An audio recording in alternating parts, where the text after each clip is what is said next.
ព្រមល្ងងខ្លះល្អណាស់កូនជាទីស្រឡាញ់ការដែលយើងធ្វើខ្លួនជាមនុស្សមានទឹកចិត្តមានការស្មោះត្រង់និងមានការស្រឡាញ់យុត្តិធម៌នោះអ្នកដទៃគេអាចមើលមកថាយើងល្ងងមិនចេះរកស៊ីមិនចេះចង់មានចង់បានមិនចេះឆក់ឱកាសកូនអើយព្រមឲ្យគេថាចុះព្រមឲ្យគេថាល្ងងល្អជាងកូនជាមនុស្សមិនមានទឹកចិត្តមិនមានសុចរិតស្មោះនិងមិនមានយុត្តិធម៌កូនធ្វើការដ៏ស្មោះត្រង់មានទឹកចិត្តចំពោះអ្នកដទៃ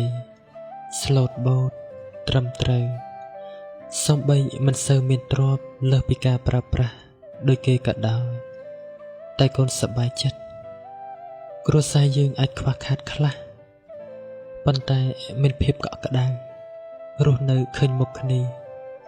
មិនគិតខ្វល់ឬរង្គោះចិត្តក្នុងរឿងអ្វីច្រើនឡើយរវាងការមានបានទ្រព្យសម្បត្តិតែមិនមានភាពកក់ក្ដៅនិងមានភាពកក់ក្ដៅគ្រាន់តែមិនសូវមានទ្រព្យពីរយ៉ាងនេះតើកូនជ្រើសរើសយកមួយណាមានមនុស្សមួយចំនួនមានមុខមានមាត់ក្នុងសង្គមមានពេលវេលាដើរតាក់យកចិត្តយកថ្លើមអ្នកដទៃជាងមានពេលនៅជាមួយគ្រួសារខ្លួនឯងឬក៏ត្រូវស្ទុះទៅលិចស្ទុះទៅកើតដើម្បីរក្សាផលប្រយោជន៍របស់ខ្លួនរហូតមិនមានលហែឲ្យពេលទៅផលប្រយោជន៍ខាងក្រៅផ្សេង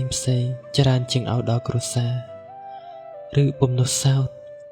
ត្រូវប្រឹងប្រែងព្យាយាមប្រជប់ប្រជែងអ្នកតូចអ្នកធំដើម្បីផលប្រយោជន៍នោះដូច្នេះឯងដែលគាត់គិតថាខ្លួនគាត់ឆ្លាតបានជាភ្លេចថាព្រោះការឆ្លាតរបស់ខ្លួននោះឯងបានធ្វើឲ្យខ្លួនមិនមានពេលបរិភោគឬបរិភោគខុសពេលមិនមានពេលដេកមិនមានពេលសម្រាកនិងមិនមានពេលឲ្យដល់គ្រួសារគ្រប់គ្រាន់ធ្វើឲ្យគ្រួសារខ្វះភាពកក់ក្ដៅកូនអើយពិតមែនហើយថាក្នុងគ្រួសារចាំបាច់ត្រូវមានប្រាក់ប៉ុន្តែមិនមែនឲ្យតែមានប្រាក់គឺមានសុភមង្គលមានភាពកក់ក្ដៅក្នុងចិត្តក្នុងជីវិតទៅសពគ្រប់នោះទេមានស្ត្រីជាភរិយាច្រើនណាស់ដែលមិនខ្វះទ្រព្យសម្បត្តិមានសុទ្ធតែរបស់ល្អរបស់ថ្លៃប៉ុន្តែជាប្រុសក្រតី